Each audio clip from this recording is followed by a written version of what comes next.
Hello and welcome to Pandora's Box. This is Kaleah. And the topic of our episode today is everybody has a dark side. I often hear people say he really has a dark side. And a better way of saying this might be he has a really dark side, because the truth is we all have a dark side. We live in a world of duality, and this means we have good, bad, light, dark, hot, cold, big, little, happy, sad. Most of us would love to live in a world of good, light, warm, grand, and happy. But right now, where we are in our human evolution, we need to still navigate through life's great challenges and an array of dark emotions. Emotions in and of themselves are not dark. They're not negative. It's that there are emotions we don't like to feel because they don't feel good. We like to feel good. We want to be happy all the time. But this isn't the reality that we live in. All of our emotions need to be embraced and welcomed. Emotions themselves are not bad or destructive. It's what we do with our emotions that make them bad or destructive. When we suppress or repress emotions, they come out in unconscious ways. But when we develop awareness of our darker emotions, we can learn how to be with them in healthy ways. Our dark side, otherwise known as the shadow, is our emotional aspect that remains hidden in our subconscious mind. It contains everything we've ever seen, heard, or experienced in our lifetime, as early as in the womb. And this includes both the happy and the sad, the traumatic and the blissful. The happy and the blissful memories usually don't get stuffed away because they aren't painful to feel. As children, we have this coping mechanism where when something is really painful and we don't have the emotional support to deal with it, we check out or dissociate from the feelings. Where do they go when we dissociate? Well, they go into the subconscious, into the painful memory storage facility, also known as the pain body. The more painful memories get stored in the subconscious, the more this aspect takes on a life of its own. We might not be aware of why we lash out at others, or why we're angry or frustrated all the time, why we judge others harshly, why we feel so small and insignificant, why our confidence is low, why we have so much fear, why we continue to make destructive choices, self-sabotage, or pick one bad relationship after another. Many people don't even question the why. They're simply angry, destructive, or insecure. Some may realize there's a problem and even decide to go to a counselor to figure out why they're so unhappy and insecure. But often the counselor will ask about your childhood, and if you actually remember it accurately, you may make a connection between certain life events from your formative years and the way you're feeling right now. But making the connection isn't enough to change how you feel, as many of you know. The only way to truly change how you feel is to set out on a journey to embrace your darker emotions and allow them to show you what remains hidden in your shadow. This is a path of embracing your dark side, loving it, and not judging it as bad or wrong. When we judge our dark side as bad or wrong, we naturally try to push it away. And when we do this, it just gets stronger. I like to think of it as pushing a beach ball underwater and holding it there. It takes a whole lot more energy to hold a beach ball underwater than allowing it to pop up. When it rises to the surface, you can deal with it and it loses power. But when you spend an enormous amount of energy pushing uncomfortable or painful feelings down, it becomes a full-time job holding those taboo emotions or dark memories underwater. It can be challenging at first when we make the commitment to face our shadow. or allow what's hidden to come to light. Because all the pain that we've been sitting on for ages begins to rise up, as it naturally wants to do, to be felt and then released. We get into the habit of pushing painful emotions down so we don't have to feel them. We don't want to feel them because they don't feel good. Tony Robbins always talks about how it's our human nature to avoid pain and seek pleasure. This means it is our nature to run from the shadow. And we have all kinds of sophisticated coping mechanisms and addictions that help us to repress the dark within us. Since it's our nature to avoid pain, it goes against our nature to invite that pain to come to the surface so we can feel it and thereby heal it. We need to be able to feel the feelings in order to heal them. But most people don't know how to feel their feelings. They're conditioned to avoid feeling them. The dark night of the soul happens when all of your former coping mechanisms and addictions don't work for you anymore. And in spite of your best efforts to avoid pain, it still comes flooding to the surface. And notice I'm using the word flood. When we enter the dark night of the soul, our emotions don't trickle to the surface. They don't flow to the surface. They flood. There's an overwhelming barrage of emotions that are rising up so quickly that they can't be pushed back down. And most people who experience this sort of thing feel completely overwhelmed by their emotions and are in the worst pain of their lives, or at least the worst pain that they remember ever being in. My specialty is not really narcissistic abuse. It's helping people navigate through the dark night of the soul. When people come to me in the worst pain of their lives, unable to cope or function in the world, I help them to understand what's happening and give them tools on how to move through the pain. But when people come to me, the first thing that they're looking for is for me to help them to get out of pain. I used to believe when I first started doing this work that I wasn't very good at my job if I couldn't help people out of pain. I was looking for the magic methods or techniques I could use to pull people out of their pain, the same way I might pull someone out of a pond. I judged myself based on my ability to make people feel better. But after going through a dark night of the soul consciously myself, I realized that pain is something we need to learn how to move through rather than get out of. There's no magic pill that's going to get us out of pain. It is rising up so we can feel it and release it. If there are many layers of old repressed pain rising to the surface at once, you're going to be busy for a while. If you're going through such a thing, you might not be able to function in the world in the same way that you're used to. Some people come to me and say, Kaleah, I need to work.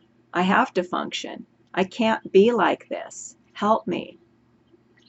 I will often compare their situation to being in a hit-and-run car accident and being in critical condition in the hospital. I paint a picture for them. You're lying in a hospital bed. You have multiple fractures. Your arms and legs are in a cast. Your head's in a bandage. And you're hooked up to an IV. And the first thing on your mind is, I have to get back to work. I can't afford to be here. Unfortunately, the dark night of the soul doesn't really care about your obligations. Just as major accidents and illness doesn't care about your obligations. So you're going to have to make adjustments, whether or not you like it. The dark night is in an emotional crisis, and it's going to require a lot of downtime to navigate through it. But it doesn't have to be a continual, dismal path. The dark night's both a death and a rebirth. It's a death of the old you, the one that spent an enormous amount of energy shoving that old pain down through the use of distractions and addictions. And the new you is the rebirth. It's the butterfly emerging from the cocoon, where it just underwent a dissolution of the caterpillar body and the formation of the new butterfly body. The dark night of the soul is a metamorphosis, and when you come out of the other end, you're not going to be the same as you were before you went in. Not everyone will go through a dark night of the soul. The dark night is a soul's calling to leave behind the old ways and search the deepest aspects of oneself so one can be more in alignment with the soul's purpose, with why you came here. Some people are so disconnected from their soul and their soul's purpose that they never will be called to such a dark night. There are many people whose addictions and distractions continue to work for them. They continue to stay medicated from their repressed pain and have absolutely no interest in personal or spiritual growth. Extreme narcissists fall into this category. What happens with extreme narcissists is that they're so emotionally detached from their pain that they're not aware how they project their shadow onto others. Whenever anyone triggers their pain and they feel it, even just a little bit, they lash out at the one triggering it and blame them for what they're feeling.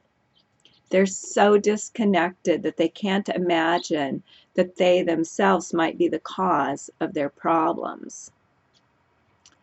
Projection is a human response and doesn't just belong to the narcissist of the world. However, narcissists are masters at projection. Every uncomfortable or painful thing that happens in their world is someone else's fault. They take no responsibility and are always blaming others. Narcissists basically deny their dark side so they can believe that they are good. There's a big investment in being seen as good, and since personality disordered people usually see the world through a lens of all good or all bad, there's no room for gray and no understanding that we are both bad and good, so to speak. Seeing the world through the lens of all good, all bad is common with dysfunctional family systems. When we're seen as bad, we are rejected and denied love, acceptance, and approval. As a young child, this can feel like a death.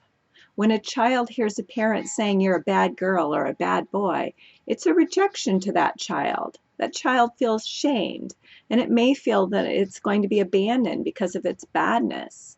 So being bad is death to that child. How can I survive without mommy or daddy?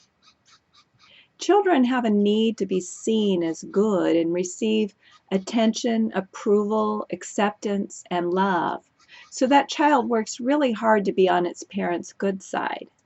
If a parent is abusive, the child will split the parent into good parent, bad parent. Since its survival depends on the child being accepted and loved, it rejects the bad parent so it can still love the good parent. It's ironic how those who are in relationship with narcissistic people and addicts do the same thing.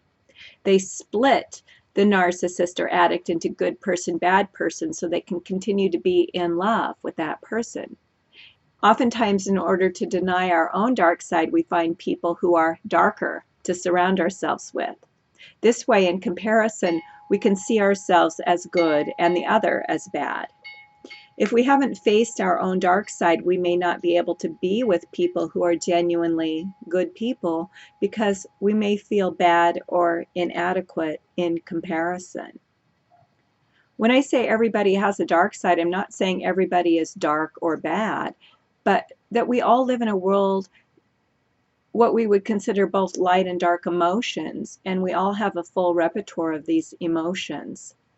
When we cut off from our darker emotions in order to see ourselves as good, we've cut off half of who we are. If we're to be authentic, we need to embrace both the light and the dark emotions.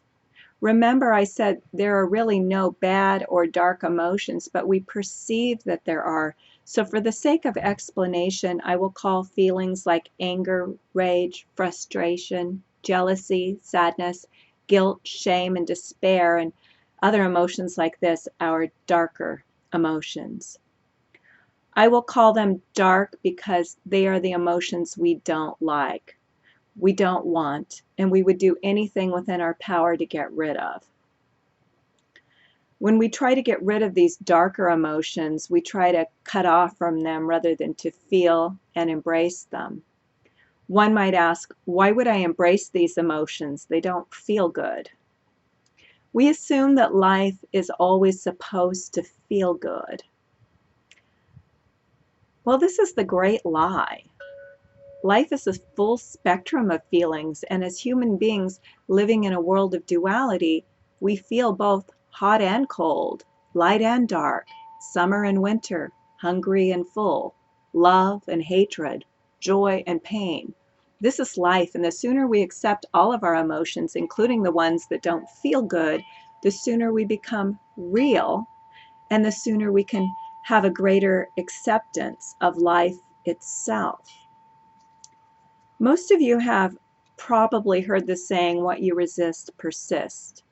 When you resist the dark side of life and the darker emotions, they seem to get stronger and stronger. We try and push them away, and they boomerang back stronger than ever.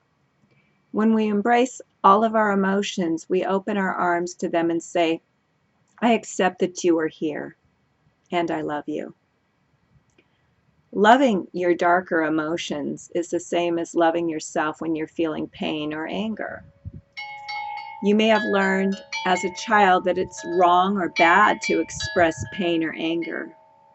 And you may have felt rejected for any qualities you learned were bad. And so you learned to reject yourself for any qualities that you learned were bad. The more you reject yourself, the worse you feel. You may end up feeling like you're walking a tightrope trying to stay good and avoid being bad. And your worst fear may be being perceived as a bad person. When I work with people who have been in relationship with narcissists, their worst fear is often that the narcissist is doing a smear campaign and telling everyone how bad they are. Their worst fear is that others will perceive them as bad and see the narcissist as good. Well, of course, this is what the narcissist wants, because the narcissist's worst fear is also being perceived as bad. So he or she must manipulate everyone around them to believe that he or she is good and the other is bad. It's child's play, really. Both the narcissist and the one who's being targeted by the narcissist fear the same thing. We all fear being perceived as a bad person, because if we're perceived as a bad person, we fear we will be rejected, abandoned, and unloved. We will feel our shame very deeply and may reject and abandon ourselves. And that's usually what we do. What makes the narcissist different from the average person is the coping mechanisms used to control his or her reality. The narcissist will easily use lies, manipulation, projection, and gaslighting to control how they are perceived. Although the average person may lie a little bit and manipulate sometimes, they just aren't good at it. Narcissists are masters of deception. They learn it at an early age and practice it like an art form. The average person is kept in line by something we call a guilty conscience. If we're aware that we are lying or manipulating, we feel guilty. Guilt is our moral barometer that informs us when we're doing something wrong or out of integrity. Narcissists lack a guilty conscience. They have no problem deceiving others as long as it meets their need to be seen as good, which in the mind of the narcissist will bring them the love, admiration, and approval they desperately need in order to feel okay. Embracing our dark side doesn't mean that we act out our aggressions and take our pain out on others. We need to practice responsibility and accountability. It's okay to feel rage, but not okay to be violent. It's okay to feel anger, but not okay to take your anger out on others. It's okay to feel jealousy, but it's not okay to eliminate the competition. If we can all recognize and accept that we have a dark side and feel dark emotions, we can learn how to embrace this aspect of ourselves, and this results in a much greater self-acceptance. This idea we have of ourselves that we should always be nice is really a warped idea. Being nice is extremely overrated. Nice is an exterior quality that may or may not accompany being honest, and honesty is a much more authentic quality. But most would rather lie to themselves and others rather than risk the rejection of being perceived as mean or bad. The average person is not good at setting boundaries because setting boundaries involves risking rejection from the one you are setting a boundary with. Boundaries involve saying no and setting limits. And when you wish to be perceived as being nice all the time, you always invest yourself in the response that you believe will give you the most love and approval. We become masters at making excuses because we believe that excuses let us off the hook. We might say, I can't go with you because I'm not feeling well, rather than say, I really don't want to do that. We might say, I have out-of-town guests that weekend, so it's not going to work for you to stay with me, rather than, no, I'm really not comfortable with your staying at my house this weekend. We might come up with all kinds of excuses why we can't go out with someone, rather than saying, I'm really not interested in dating you. Learning how to be honest is a real challenge, and yet being honest is what makes us authentic.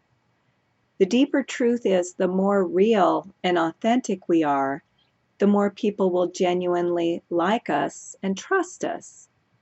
The more we lie to ourselves and others, the less authentic relationships we will have.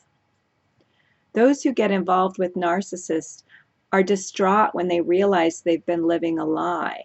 But the lie is usually on both sides of the coin. The narcissist may be a pathological liar, but the one who keeps ignoring his or her intuition in order to stay in the relationship is creating their own lie.